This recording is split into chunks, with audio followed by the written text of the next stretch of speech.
Barbecue with the beer truck. Leave the gun. Take the cannoli.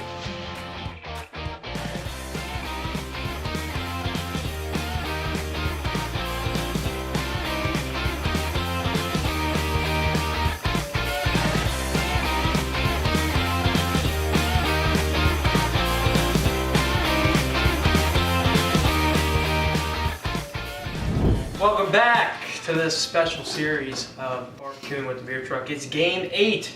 We're at home in Morgantown. What are we making today?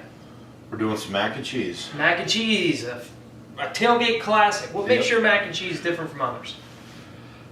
Not much. Probably the cheese. The cheese, okay. Yep. I'm gonna use some smoked Gouda, some pepper jack, and some extra sharp, a little bit of bacon, and then one to bacon. I throw a little panko breadcrumbs on top. Oh, I like it. Rock and roll. Got a little 3 cheese mac and cheese with some bacon. You won't want to miss it. We'll get going right here.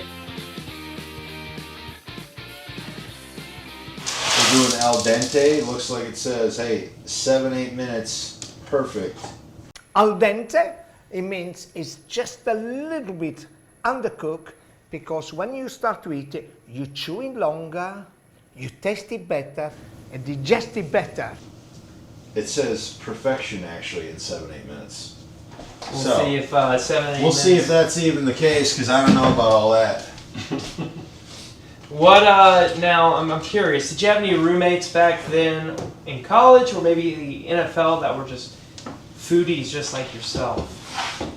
Oh yeah, I'd say Jake Figner, who's my roommate originally, was a foodie. I had my mom sent me off to college with a bunch of clam chowder, you know what I mean? The old school Campbell's, you know what I mean?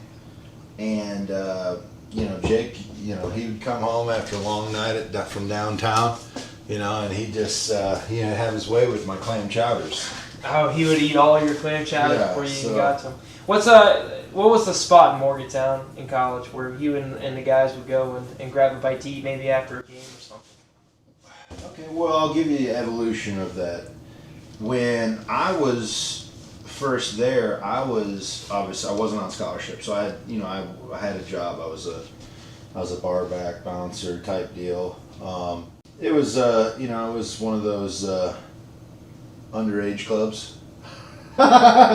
But so I did that for a while, and then I want to say our real spot ended up being Lazy Lizard at the time. Now it's called Joe Mama's. But that's where we'd go and rip off, a lot of good times. Sounds like a great time.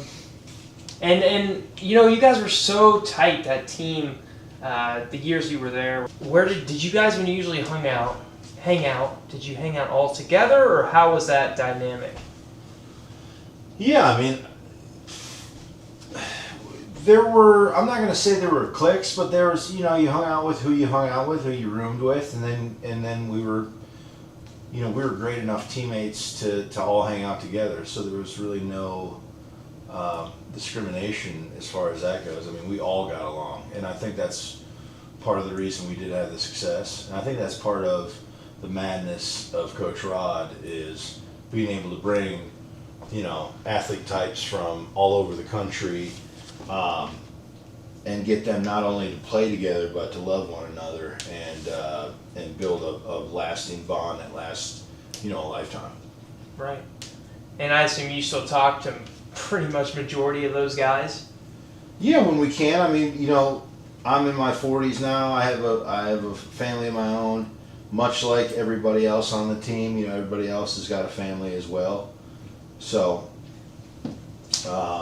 we're kind of all doing our thing. But what's been nice is Coach Rod coming back and being heavily involved in getting us all to participate in the activities. What are some of those activities that he's trying to really get the alumni to get involved in?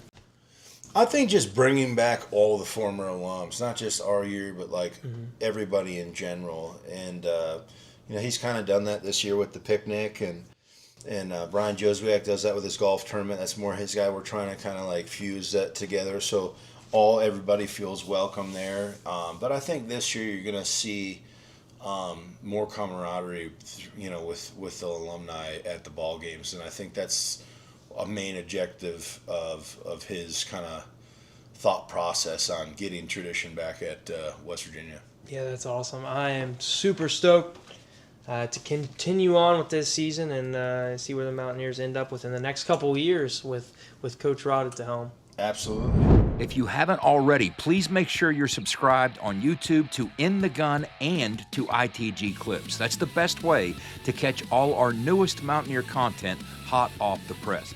And how about a quick shout out to J.R. Toothman and our friends at Toothman Ford. We all know that cars cost less in Grafton.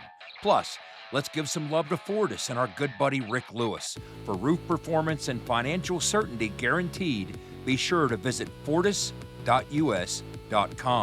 And a tip of the cap to Tim Johnston and his awesome crew at Johnston Equipment off I-79, exit 99 between Weston and Buchanan.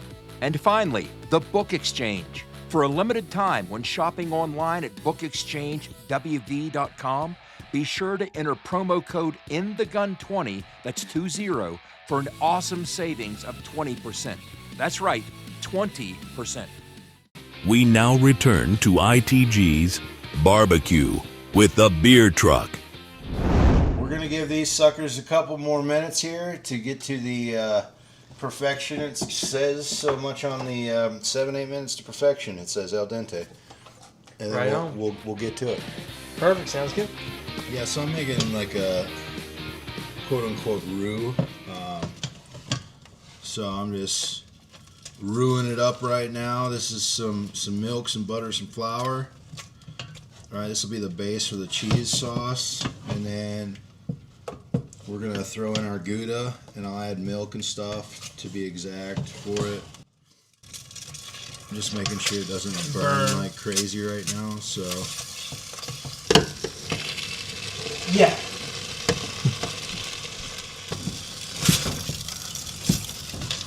Get a little bit of mixy. A little milky.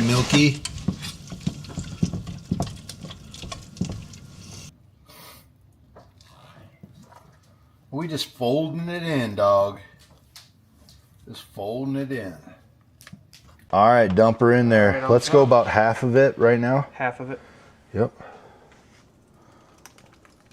Yeah, I'll just put it all in there.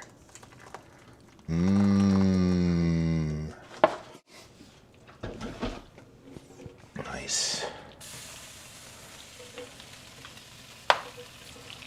There we go, son.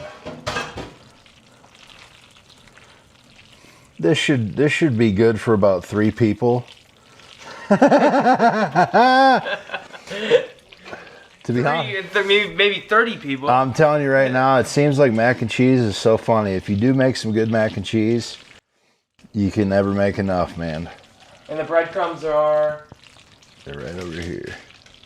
So we're gonna do some breadcrumbs. This is cheesy mac and cheese. It's not for the faint of heart either. No. If you are lactose intolerant, Stay away. God be with you. We'll say a prayer for you here. Yeah. Got some croutons that we blended up. Yep. Didn't have breadcrumbs, but we had croutons, so it works just as well. Nice little crunch on top. In she goes. And we're probably looking at 5 minutes. All right, we got our TCU Horned Frog mac and cheese. It just came out of the oven. Let's dish it out and eat it. Let's do it. Man, it looks really good. Yep, looks really good. Put it in there a little long, so we got a little bit of, we'll just call it char. Better wait at the same time. It does smell like burnt toast a little bit. You've never met a mac and cheese slut like me. Man, it's cheesy. It is cheesy.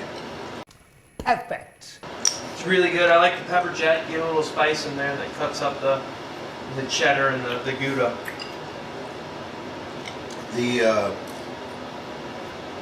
We didn't have breadcrumbs, so we used Croutons. croutons, it almost kind of gives it a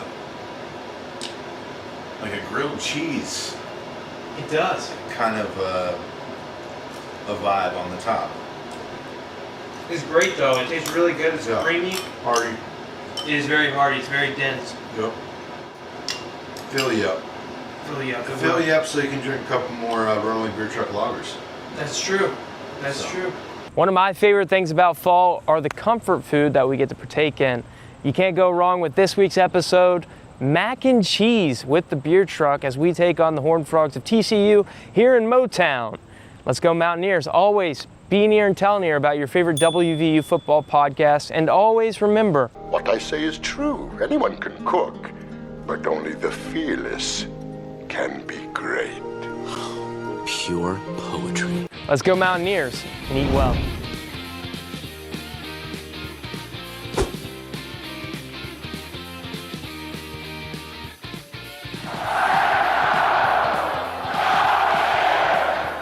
This mission is over. It's over.